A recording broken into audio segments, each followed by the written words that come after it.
Hello दोस्तों, कैसे हो? आपका स्वागत है त्रिपाण स्टडी सेंटर में। आज जो हम करने जा रहे हैं क्लास 12 एनआईएस बोर्ड का जो है बायोलॉजी का चैप्टर नंबर 23। ये चैप्टर जो है molecular inherent and gene expression के विषय में है, जो कि बहुत ही इंपॉर्टेंट है। ये टॉपिक उन बच्चों के लिए भी इम्पोर्टेंट है जो जो सीबीएसई एनआईएस या यूपी बिहार बोर्ड में पढ़ते हैं। अगर उनका बायोलॉजी का सब्जेक्ट है और उनका molecular inherent and genes expression है, तो इसका मतलब ये टॉपिक उनके लिए अमृत तुल्य है। दोस्तों, ये चैप्टर कई मायने में बहुत इंपॉर्टेंट इसलिए रहेगा क्योंकि हम इसमें डीएनए आरएनए के विषय में विस्तार पूर्वक चर्चा करेंगे और जानेंगे कि उसके आरएनए और डीएनए के क्या मान्य हैं। आपको पता है कि ये टॉपिक जो रहेगा आपको हिंदी इंग्लिश दोनों ही जो है भाषाओं में समझाने की पूरी कोशिश किया जाएगा। साथ में आपको जो डिस्प्ले भी होगा वो हिंदी इंग्लिश दोनों ही लैंग्वेज में होगा, तो ये आपके लिए डबल डोज के रूप में आपके समक्ष प्रस्तुत होगा। कहते हैं इसमें बहुत कुछ हम जानेंगे समझेंगे।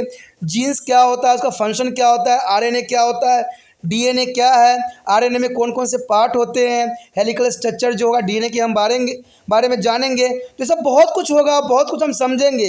लेकिन आपको पता है चैप्टर स्टार्ट करने से पहले एक बात जो मैं हमेशा कहता हूँ, जिसको आपको सोचना भी चाहिए, विचार भी करना चाहिए और अमल भी करना चाहिए, वो ये है कि जब भी वीडियो देखिए पूरा देखिए, क्योंकि अधूरा जानकारी सदैव खतरनाक होता है। साथ में एक इम्पोर्टेंट बात ये भी रहता है, अगर आप पहली बार वीडियो देख रहे हो तो लाइक शेयर सब्सक्राइब करना मत भूलना। देखिए दोस्तों, लाइक कीजिएगा तो बनाने वाले का जो है प्रोत्साहन बढ़ता है और आपके लिए अच्छा से अच्छा करने की कोशिश करता है। ठीक है, सब्सक्राइब करना आपके हित में है। इसका कारण ये है कि अगर आप सब्सक्राइब करके रखोगे तभी जो है मेरा वीडियो का नोटिफिकेशन मिलेगा। और आपको पता है कि मैं हर क्लास का जो है सब्जेक्ट डालता ही रहता हूँ समय समय पे। तो अगर सब्सक्राइब करके नहीं रखिएगा तो शायद उस वीडियो से आप अनभिज्ञ रह जाइएगा, यानी वो आपको प्राप्त नहीं होगा और आप उसका नॉलेज नहीं ले पाइएगा। साथ में जो अगर आप शेयर करते हो तो शेयर करना एक जग कल्याण के समान माना जाता है। इससे ये होता है कि मान लीजिए कोई जो है बच्चा जो है मेरी वीडियो को उसकी ज़रूरत थी और आपके थ्रू वो वीडियो उसको पास पहुंचा है, तो वो सदैव ही आपका धन्यवादी रहेगा और सदैव ही आपका जो है शुक्रिया अदा करेगा कि तुम्हारे कारण मुझे जो है वीडियो प्राप्त हुआ। तो दोस्तों, आपको पता ही होगा कि त्रिपाण स्टडी सेंटर सिर्फ एक क्लास के लिए ही अग्रसर नहीं है, ये कई क्लासों के लिए अग्रसर है। जैसे 8th 9th 10th 11th 12th CBSE के सारे चैप्टरों को कवर करेगा समय के साथ। प्लस जो है एनआईएस बोर्ड का 10th+2 को भी कवर करता है, सभी सब्जेक्टों का। प्लस जो है बीए पंजाब यूनिवर्सिटी का जो है फर्स्ट सेमेस्टर से लेकर 6th सेमेस्टर तक 8 सब्जेक्टों को कवर करता है। प्लस जो है एमए के जो है बच्चे ऑन डिमांड जो मुझे करते हैं कमेंट, उनके लिए भी त्रिपाण स्टडी सेंटर जो है अग्रसर है। देखिए दोस्तों, त्रिपाण स्टडी सेंटर इतना बड़ा है, विस्तृत है, तो आपको अभी जो है लाइक शेयर सब्सक्राइब कीजिए और अपने दोस्तों के साथ बांटिए। ठीक है, तो भूलिए मत, ये करना आपका फ़र्ज है और मेरा कार्य करना है, आपको टॉपिक लेके चलना है। देखिए आज देखते हैं हमारा आज टॉपिक क्या है। Then most important chapter, the molecular inheritance and gene expression. Here, a cell containing nucleus containing chromosome. Chromosome where are genes carry the heredity of information. A zygote has a information from the development and differentiation of the embryos in the genes. Cell of individual have two genes of maintaining their structure and function. What are these genes and how do they function? Genes are made of segment of the DNA. This lesson deal with the study of the DNA as a genetical material. It is a structure and functions of molecules level. After completing this lesson, you will be able to discuss the concept of one genes, one enzyme hypothesis, and give the history of discovery of DNA as a genetical materials, and describe the general structure of DNA by referring by their term nucleotides and nucleosides, the purine and the pyrimides, etc. And the list the difference between DNA and RNA, and mention the various category of RNA and explain their function, and describe the modes of genes transformation and transcriptions and conjugation here, and explain the step of DNA replications and explain the concept of centered dogma, and also describes there is a sequence of step duration of transcription and translation during to the protein synthesis, and the trace the major step is the regulation of gene expressions, and define the housekeeping genes and explain their roles and categories of various type of mutations, and define the mutagens and list their different categories and the highlight the useful and harmful effect of the mutation. दोस्तों यहाँ पर जो है हम आणविक वंशागति एवं gene अभिव्यक्ति के विषय में चर्चा करेंगे और जानेंगे कि डीएनए और आरएनए का क्या कार्य है। आपको पता है कि चैप्टर बहुत ही इंपॉर्टेंट है एनआईवीएस सीबीएसई के बच्चों के लिए, प्लस जो है +1 +2 जो है बायोलॉजी के सब्जेक्ट है जिनके पास, उनके लिए बहुत इंपॉर्टेंट है। चाहे वो 9th हो, 10th हो, 11th हो, हर जगह जो है बायोलॉजी के सब्जेक्ट वाले बच्चों के लिए ये टॉपिक जो है बहुत ही महत्वपूर्ण है, क्योंकि हम इसमें डीएनए आरएनए के बारे में जानेंगे। कहते हैं अगर देखा जाए तो ये कोशिकाओं में केंद्र न्यूक्लियस होते हैं, न्यूक्लियस में गुणसूत्र होते हैं पाए जाते हैं जिनमें जीन्स विद्यमान होते हैं। जीन अनुवांशिक सूचनाओं को वाहक होता है और एक गाइमेट में जीन के विकास व विभेदन की सूचना रखती है। एक विशेष की कोशिकाओं में इसकी संरचना व क्रियाकलापों के लिए जीन होते हैं, लेकिन ये जीन क्या है और वे किस तरह कार्य करते हैं। जीन में डीएनए के खंड हैं और इस पार्ट में हम डीएनए के अनुवांशिक पदार्थों के रूप में अध्ययन भी करेंगे और अविरणिक स्तर पर इसकी संरचना और क्रियाकलाप के बारे में जो है विस्तार पूर्वक जानेंगे कि डीएनए का क्या होता है और डीएनए क्या चीज़ होती है। सीक्वेंस वाइज इसके जो है हर एक स्टेप बाय स्टेप बातों को हम समझेंगे, क्योंकि लाइन टू लाइन समझना दोस्तों बहुत ही इंपॉर्टेंट होता है, क्योंकि इससे आपको हर एक चीज़ के बारे में नॉलेज रहता है। देखते हैं अगर हम इस चैप्टर कंप्लीट कर लेते हैं तो आपको बहुत बातें जान जाओगे, जैसे कि एक जीन एक कार्बनिक यानी एंजाइम परिकल्पना का विभेदन भी कर सकोगे, साथ में डीएनए के आनुवांशिक पदार्थों के रूप में खोज का इतिहास भी बता सकोगे कि इसकी खोज कैसे हुई और किस कंडीशन से हुई। डीएनए की सामान्य संरचना का वर्णन न्यूक्लियोटाइड्स जो है न्यूक्लियोसाइडोस और यूरेंस पिरामिडों के पदों में भी आप विभेदित कर पाओगे और डीएनए और आरएनए के बीच विभेदन भी सूचीबद्ध भी कर सकोगे। आरएनए के विभिन्न सर्वकों के उनके कार्यों को बता सकोगे और उनका वर्णन भी विस्तार से कर सकोगे। साथ में जीन स्थानांतरण की विधियों और ट्रांसफॉर्मेशन, ट्रांसएक्शन और कंजुलेशन का भी वर्णन आप यहाँ पर बहुत आसानी से कर सकोगे। डीएनए की प्राकृतिक रूपी बनने की चरणों की व्याख्या यहाँ पर हो सकती है। और ये चैप्टर यहीं पे नहीं रुकेगा, आगे हम जो है केंद्रीय सिद्धांत यानी सेंट्रल डोमा की जो है कल्पना भी हम जानेंगे और अनुलेखन, ट्रांसक्रिप्शन यानी ट्रांसक्रिप्शंस, ट्रांसलेशन, अनुवाद व प्रोटीन संश्लेषण में विभिन्न चरणों के अनुक्रम का भी वर्णन हम सही से करेंगे। कहते हैं जीन अभिव्यक्ता के नियमों में जो निहित मुख्य चरणों की रूपरेखा भी प्रस्तुत करेंगे और हाउस कीपिंग जीनों की परिभाषा भी करेंगे और उनकी भूमिका का भी यहाँ पर विस्तार पूर्वक जानेंगे। लेकिन ये जानने से पहले हम देखते हैं कि हमारा आज पहला टॉपिक क्या है। Here our first topic is the concept of the one genes and enzyme hypothesis. There is the most important topic here. The British biochemist and physician Archibald Isgors has been mentioned in the books named Inborn Error of Metabolism. That are inherited genetic disorders such as the phenylketonuria and the alkylketonuria, which are caused by the absence of particular enzyme. There is a disease is caused by the particular enzyme, and the Vadels and the Torn work with their mutants of fungus is a neuropora, and is a showed there is absence of genes in the mutants lead to be absence on enzymes is a metabolic pathway.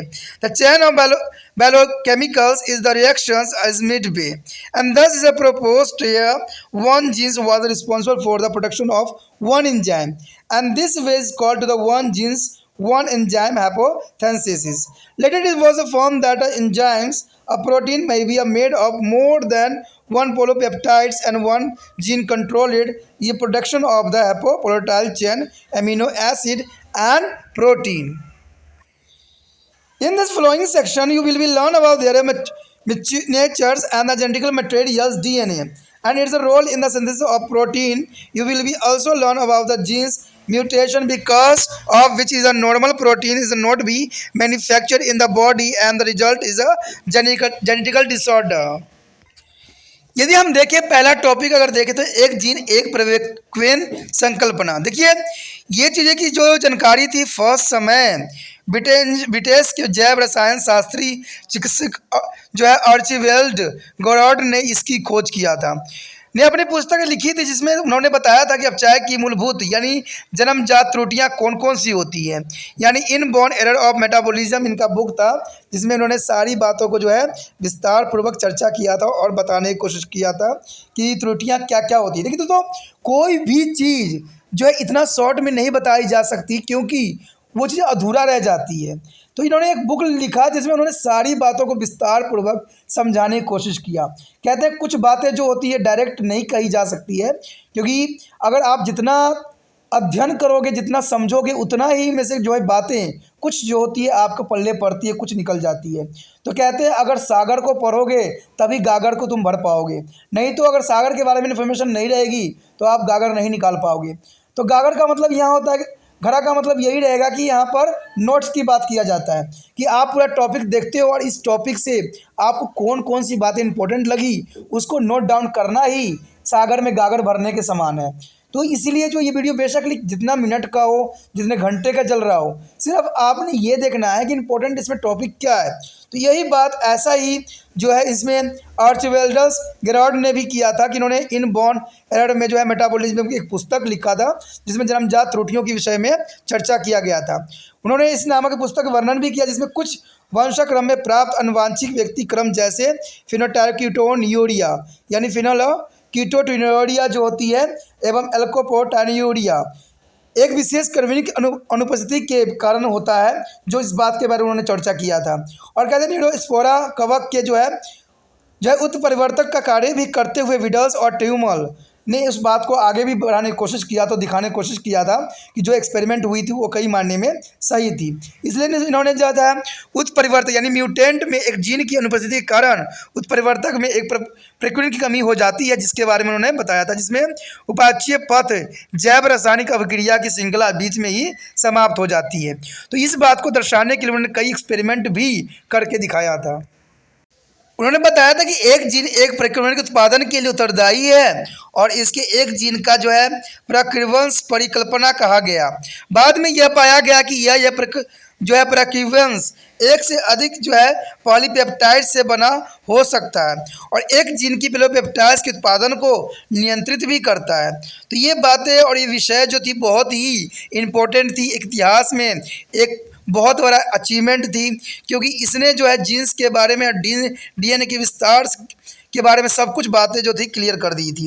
अगर हम देखा जाए इसमें तो हम DNA की प्राकृतिक अनुवांशिक पदार्थों की प्राकृतिक और प्रोटीन संश्लेषण में इसकी भूमिका के बारे में भी हम चर्चा करेंगे और उत्परित के बारे में भी जानकारी प्राप्त करेंगे, जिनके कारण शरीर में सामान्य प्रोटीन का निर्माण नहीं हो पाता है और इसके परिणाम स्वरूप अनुवांशिक विकृमित उत्पन्न होते हैं, यानी कौन कौन से विकार उत्पन्न होते हैं जब डीएनए की प्रॉब्लम होती है।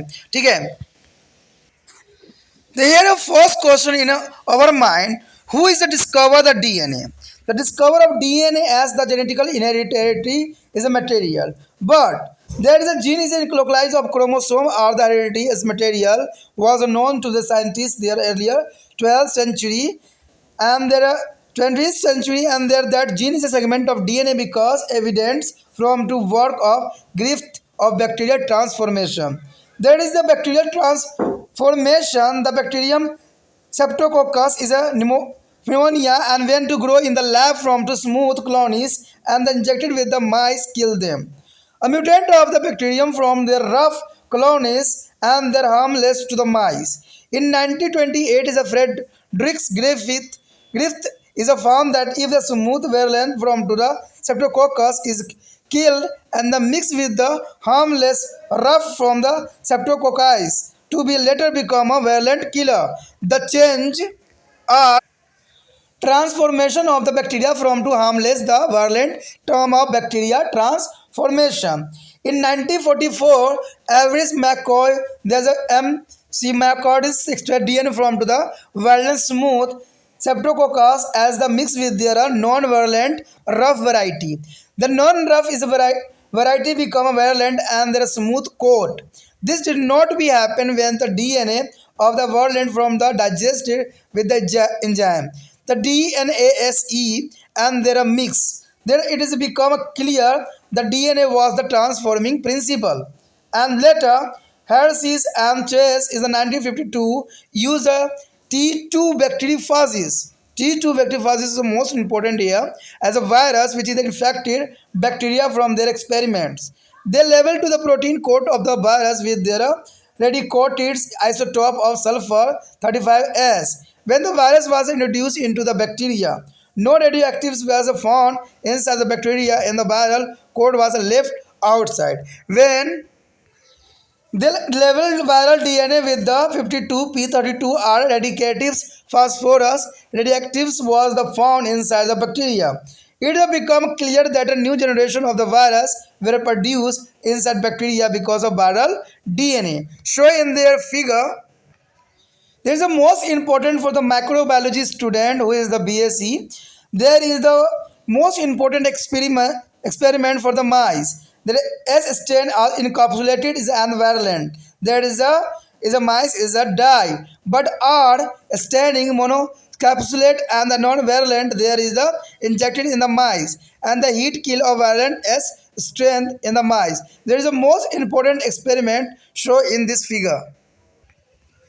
This experiment goes wise to the D term is a Griffith bacteria transfer experiment. There is a heat kill of valent strain pulse live, non-valent and R strain. There is a mouse die and is a very dangerous but blood sample from a dead mouse is containing live valent S strain. There is a Griffith bacteria transformation experiment. There is a most experiment for the all class and also the microbiology student is a VSc. And this experiment confirming that a DNA is a genetical material and genes are made of deoxyribonucleic acid or DNA. Deoxyribonucleic acid. There is confirmed the genetical material genes is made for a deoxyribonucleic acid is a DNA. दोस्तों यहाँ पर अत्यंत महत्वपूर्ण बात आया है कि DNA के आनुवंशिक पदार्थों के रूप में खोज। देखिए ये जो टॉपिक है वो बीएससी माइक्रोबायोलॉजी के स्टूडेंट के लिए भी काफ़ी इंपॉर्टेंट रहता है क्योंकि उनमें ये आ जाता है सेप्टोकोकाइस के जो एक्सपेरिमेंट की गई थी। कहते हैं 20वीं सदी में आरंभ में जो वैज्ञानिक ने इस बात की जानकारी थी कि क्रोमोसोम पर स्थित जीन्स आनुवंशिक पदार्थ से ग्रिफिथ के जीवाणु के रूपांतरण यानी बैक्टीरियल ट्रांसफॉर्मेशन पर किए गए कार्य से ये स्पष्ट हुआ कि जीन डीएनए के खंड होते हैं। तो जो ग्रिफ्थ ने बात कही थी वो कई मानने में जो था प्रूफनेस थी और सही बात थी। इसलिए इसमें जो एक्सपेरिमेंट की गई जीवाणु जिसमें स्ट्रेप्टोकोकाइस और फिनोमोनिस जो है न्यूमोनिया से लिया गया था यानी स्ट्रेप्टोकोकस निमोनियस में लिया गया था जिसमें जीवाणु प्रयोगशाला में सर्वित कराने पर चिकनी भित्ति वाली बैक्टीरिया की कॉलोनी यानी स्मूथ कॉलोनीज और स्ट्रेन का निर्माण करते हैं और चूहे में प्रविष्ट जो इंजेक्शन कराने जाने पर उन्हें मार देते हैं। इस जीवाणु का जो है एक उत्परिवर्तक खुरदुरी भित्ति वाली बैक्टीरिया की कॉलोनी का निर्माण करता है और ये चूहिया के लिए जो है हानिकारक भी था। कहते हैं ये 1928 में फ्रेडरिक ग्रिफ्थ ने पाया कि यदि स्ट्रेप्टोकोकस के चिकनी भित्ति वाले जो होते हैं विषाक्त प्रकार के जीवाणुओं को मारकर स्ट्रेप्टोकोकस की हानिकारक खुदरी जो है भित्ति वाले जीवाणु को प्रकार से मिला दिया जाए तो ये हानिकारक प्रकार से विषमकता मृत्युकारक बन जाता है। बैक्टीरिया जो है एक वचन यानी बैक्टीरियम्स का हानिकारक प्रकार के हानिकारक रूपांतरण बैक्टीरियाइज रूपांतरण बैक्टीरियल इन्फॉर्मेशन कहलाता है। तो ये बात बहुत ज़रूरी था जब इस एक्सपेरिमेंट को उन्होंने किया तो ये सारी बातों को नोट डाउन किया जिसमें स्ट्रेप्टोकोकाइस जो है फिनोमोनिया में से देखा गया था। और यही एक्सपेरिमेंट जब चूहे पे दर्शाया गया तो एस स्ट्रेन समृद्धि और अग्र की जो पहला पार्ट था उसमें जब इंजेक्टेड किया गया इंजेक्शन तो चूहा जो था यानी माइस जो था मर चुका था, लेकिन वही आर स्ट्रेन असंतुष्ट और गुरुत किया गया तो वो चूहा जीवित था। जब एस स्टोन नष्ट कर देता है तो चूहिया फिर भी जीवित थी। तो ये एक्सपेरिमेंट का ही मानने में इम्पोर्टेंट था, साथ में इसको और भी आगे बढ़ाया गया। उसके बाद आगे लेकर गया जिसमें आप देख सकते हो कि एस स्टोन को नष्ट कर देने के पश्चात जब इंजेक्टेड किया गया तो चूहिया जो थी मर चुकी थी। इसका मतलब था इसका काफ़ी प्रभाव था देखने को मिला। तो यह हमें एस स्टोन जो थी चिकनी भित्ति वाला सुपर्ति के लिए यूज़ किया गया था और आर स्टोन जो था असमित अनुग्रह के लिए किया गया था यानी खुरदुरी के लिए ये किया गया था। ग्रीफ का जीवाणु का रूपांतरण प्रयोग बहुत ही मानने में इम्पोर्टेंट था और इसने कई बातों को जो है उजागर भी किया था। कहते हैं 1944 में एवरी जो है मिल्कोयोड्स और मैककॉर्डिस ने अग्र स्ट्रेप्टोकोकस से जो डीएनए निचोड़ पर उसे अनुग्रह आर स्टोन की कॉलोनी में मिलाया था। अनुग्रह डीएनए युक्त प्रकार के अग्र चिकनी बन गया और यह जो उग्र प्रकार डीएनए के नाशी जो क्रमिक की डीएनएस यानी डीएनएस द्वारा जो है आत्मसात किए जाने के पश्चात मिलाने पर ऐसा नहीं हुआ। अंत यह स्पष्ट हो गया कि डीएनए रूपांतरकारी कारक था। इसके पश्चात 1952 में हर्शिस तथा चेज ने जो है T2 बैक्टीरियोफाजोस पे एक्सपेरिमेंट किया था। जीवाणुओं को संक्रमित करने वाला विषाणु को अपने प्रयोग में इस्तेमाल किया गया था। उन्होंने विषाणुओं के जो प्रोटीन कोड को आवरण कोड जो है रेडियोधर्मी आइसोटोप के लेवल किया था और विषाणुओं को बैक्टीरिया में प्रविष्ट भी कराया गया था। तो बैक्टीरिया के अंदर कोई रेडियोधर्मी संकेत नहीं पाए गए थे क्योंकि विषाणु कोट आवरण जो थी बाहर की छूट गया था। जब उन्होंने विषाणु डीएनए को जो है 32P रेडियोधर्मी फास्फोरस से लेवल किया तो बैक्टीरिया के अंदर जो रेडियोधर्मिता पाई गई। इससे यह स्पष्ट हो गया कि विषाणु की नई पीढ़ियां जो है विषाणु डीएनए के कारण पैदा होती है।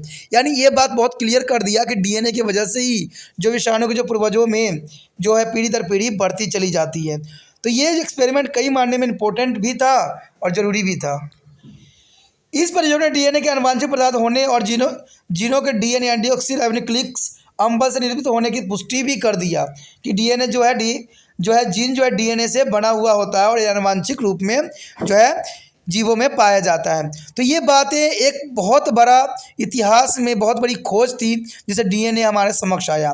अब डीएनए के बारे में हम जानेंगे कि डीएनए होता क्या है। तो चलिए देखते हैं हमारा टॉपिक अगला क्या है।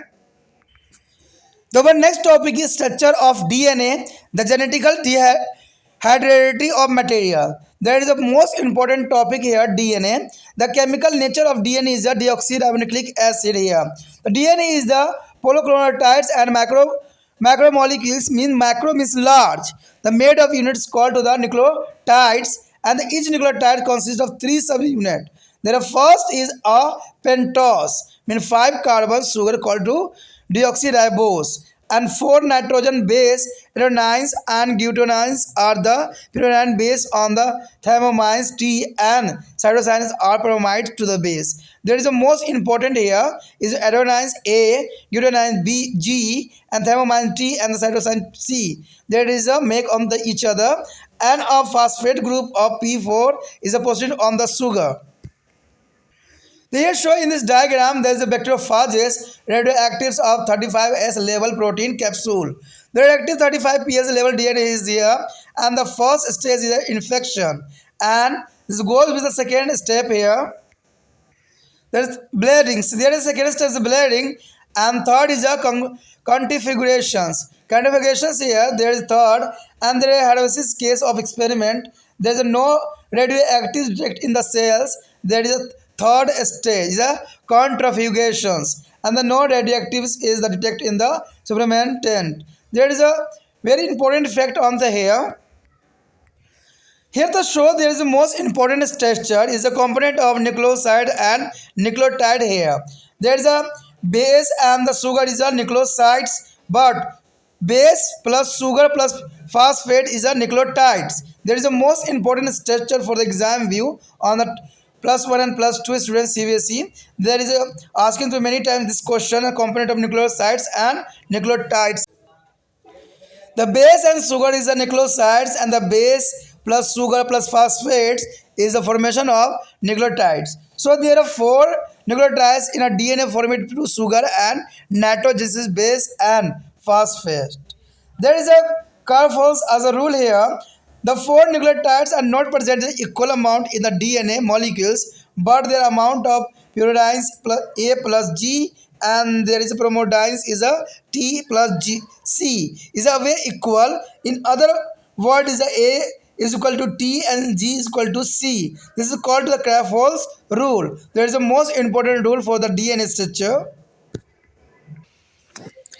तो यहाँ पर जो है डीएनए की संरचना और आनुवांशिक पदार्थों के विषय में हमने जानना है। लेकिन इससे पहले मैं आपको ये डीएनए की संरचना बताऊँ, आनुवांशिक पदार्थों के बारे में बताऊँ, आपको एक बात बताना चाहता हूँ कि दोस्तों त्रिपाण सेंटर जो है वो ये उन बच्चों के लिए हेल्पफुल है जो इनको ये वीडियो की ज़रूरत है। तो इसमें आपको जो है चैन बनना है, और चैन बनने के लिए आपको क्या करना है, इसको व्हाट्सएप स्टेटस पे लगाना है। तो दोस्तों आपको पता ही है कि जब भी कोई बच्चा एडमिशन कराता है तो उसको जो है टीचर बहुत डिमोटिवेट करते हैं कि आप हिंदी मीडियम में पढ़े हो, ये है। तो इसमें जो है वो काफ़ी डिप्रेट हो जाते हैं, ठीक है, डिप्रेशन में चले जाते हैं।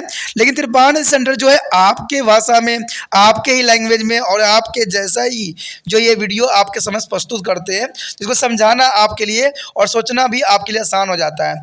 लेकिन आपको पता है कि त्रिपाण सेंटर हर एक बच्चे के पास नहीं पहुंचेगा जैसे उनकी ज़रूरत है, लेकिन ये कार्य आपके थ्रू हो सकता है, क्योंकि मैं तो डाल देता हूँ, मैं कितने बच्चों कॉन्टैक्ट में जाऊँ, जितने हैं उनके आसपास जितने भी रहते हैं उन तक तो पहुँच जाती है, बट मैं चाहता हूँ कि उन बच्चों को तक भी पहुँचे जिनको इस वीडियो की ज़रूरत है, जिनको बातों को समझना है और उनमें जो है वो अच्छे से मार्क्स प्राप्त करने हैं। और मैडम को बताना है, टीचरों को बताना है कि चाहे हम हिंदी में हो चाहे इंग्लिश में हो, कोई ना कोई जो है कहते हैं हेल्प करने के लिए जरूर इस संसार में होता है। तो इसलिए त्रिपाण सेंटर जो है इसीलिए अमृत तुल्य आपके लिए जो है हिंदी इंग्लिश दोनों में डिस्प्ले भी हो रहा है और आपको समझाया भी जाता है।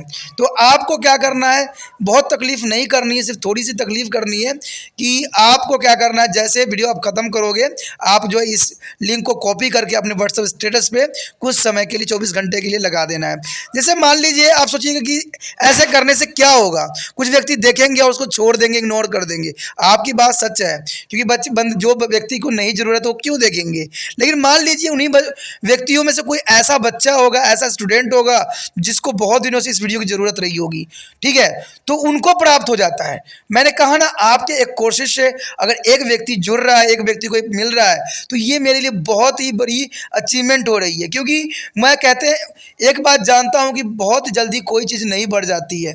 मैंने कहा ना कि बूंदे बूंदे तालाब भरती है, तो आपके बूंदे बूंदे कोशिश से जो है दूसरे बच्चों की कामयाबी की रास्ता साफ होगी। तो आपको उस कामयाबी के रास्ता साफ करना है, आपने उस बच्चे के लिए एक जो है रेन बनना है, जो कि फसलों के लिए सींचने के लिए इम्पोर्टेंट बनाना है।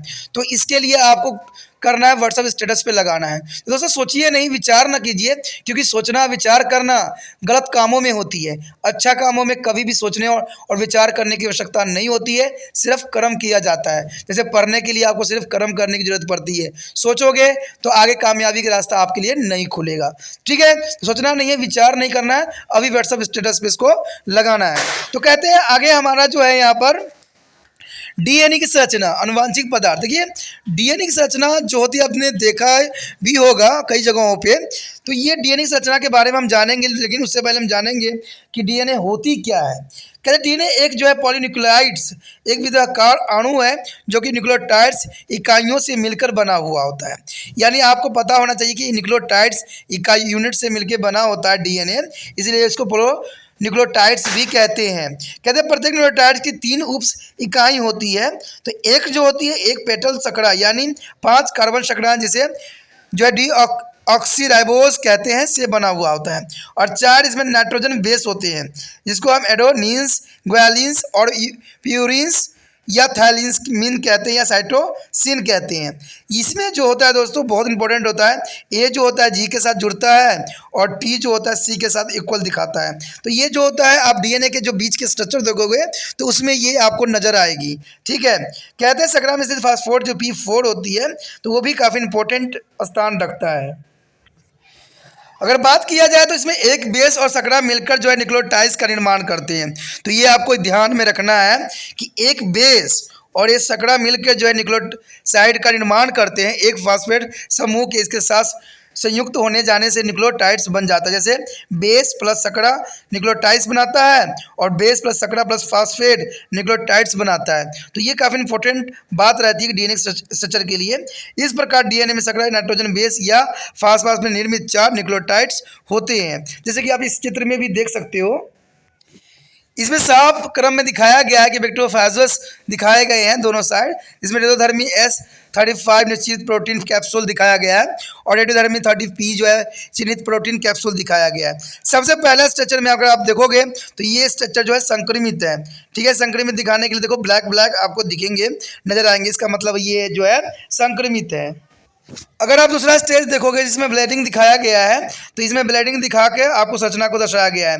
लेकिन वही थर्ड स्टेज में आप देखोगे जो एक संरचना का रूप धारण कर लिया है, इसमें कोशिकाओं में जो है कोई रेडियोधर्मी यानी 335S नहीं पाया गया है, लेकिन जो है कोशिकाओं में जो है 32P पाया गया।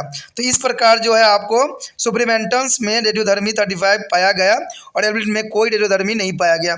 तो हर्शो और द चेज का ये प्रयोग बहुत ही इंपॉर्टेंट था।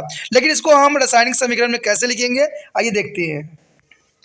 यहाँ पर आप देख सकते हो कि न्यूक्लियोसाइड और न्यूक्लियोटाइड्स के भाग दिखाए गए हैं, जिसमें आपको दिखाया गया कि क्षार और शर्करा मिलके जो है न्यूक्लियोसाइड का निर्माण करता है। अगर क्षार, शर्करा और फास्फेट मिल जाए तो न्यूक्लियोटाइड्स का निर्माण होता है। इसे जो है वेनेजिन्स में दिखाया गया है कि शर्करा फास्फेट समूह किस प्रकार बनाए जा सकते हैं और किस प्रकार आप जो है न्यूक्लियोसाइड और न्यूक्लियोटाइड्स को आप दर्शा सकते हो। तो कई बार ये एग्जाम में आया है क्वेश्चन, तो इसकी स्ट्रक्चर जो है आप जरूर 2-4 बार प्रैक्टिस कर लेना, जिससे कि आपको अच्छे से समझ में आ जाए कि जो न्यूक्लियोसाइड और न्यूक्लियोटाइड्स होते हैं किस प्रकार उनका निर्माण होता है और इसके लिए जो है केमिकल फॉर रासायनिक समीकरण क्या है। तो ये आपके समक्ष प्रस्तुत था। इसी के साथ जो है दोस्तों हमारा टॉपिक आज खत्म हो रहा है। ठीक है, अगर आपको अच्छा लगा तो लाइक शेयर सब्सक्राइब जरूर कीजिए। अगर पहली बार अगर आप वीडियो देख रहे हो, पहली बार मेरे चैनल पे आए हो, तो सब्सक्राइब करना आपका फ़र्ज़ बन जाता है। सब्सक्राइब करने से ये होगा कि जो भी मैं आप क्लास के रिगार्डिंग कोई भी वीडियो डालूंगा उसका नोटिफिकेशन जो है समय समय पर आपको प्राप्त होता रहेगा। अगर सब्सक्राइब नहीं कीजिएगा, अगर आप दोबारा से तिरपान स्टडी सेंटर पर आने की कोशिश कीजिएगा तो वहाँ पर आप तिरपान लिखिएगा तो जो है वो तिरपस कर देगा। ठीक है, जो आप गूगल पर सर्च करेंगे वो तिरपस कर देगा, जिससे वजह से आप जो है मेरे वीडियो का जो है फ़ायदा नहीं उठा पाओगे। तो सोचिए मत, विचार मत कीजिए, सब्सक्राइब कीजिए। आप सोचते होइएगा कि मेरे जो एग्ज़ाम खत्म हो जाने के मेरा क्या ज़रूरत है तिरपान स्टडी सेंटर से। ठीक है, तो इसलिए सब्सक्राइब नहीं करने का सोचिएगा। लेकिन दोस्तों ऐसा नहीं है, तिरपान स्टडी सेंटर जो है बहुत हेल्पफुल है। क्योंकि ये जो है आपके 8th class, 9th, 10th, 11th, 12th जो आर्ट्स के सब्जेक्ट को कवर करता ही है, प्लस जो है ये NIC बोर्ड के जो है 10th प्लस 2 को भी कवर करता है। साथ में BA जो है फर्स्ट ईयर से लेकर 6 सेमेस्टर तक बच्चों के लिए ये अग्रसर रहेगा आर्ट्स सब्जेक्ट में। तो सोचिए नहीं, विचार नहीं कीजिए, काफ़ी जो है तिरपान स्टडी सेंटर का फ़ायदा ही फ़ायदा है। ठीक है, अगर आप मुझे प्रोत्साहित करोगे तो आपके लिए मैं तरह तरह के वीडियो बनाऊँगा जो आपको फ़ायदा पहुँचाएगा। एग्ज़ाम के तौर पर मैं आपको जो है पेपर भी आपको सोल्यूशन करके दिखाऊंगा जो आपके लिए फ़ायदेमंद रहेगा। अगर नहीं सब्सक्राइब कीजिएगा, मेरा मनोबल घटेगा, तो हो सकता है कि आपको फिर दोबारा मैं ना वीडियो बनाऊं और आपको फ़ायदा ना पहुंचाऊं। तो अभी भी नहीं सोचिए, मेरा जितना आप फैलाइएगा, जितने दूसरे बच्चों के साथ शेयर कीजिएगा, उतना जो है मैं आपके लिए कार्य करने में अग्रसर रहूँगा। ठीक है दोस्तों, इसलिए सोचिए मत, विचार मत कीजिए, अभी सब्सक्राइब कीजिए और अपने व्हाट्सएप स्टेटस पर लगाइए और दूसरे बच्चों के साथ भी शेयर कीजिए। ठीक है दोस्तों, अपना ध्यान रखना। बाय।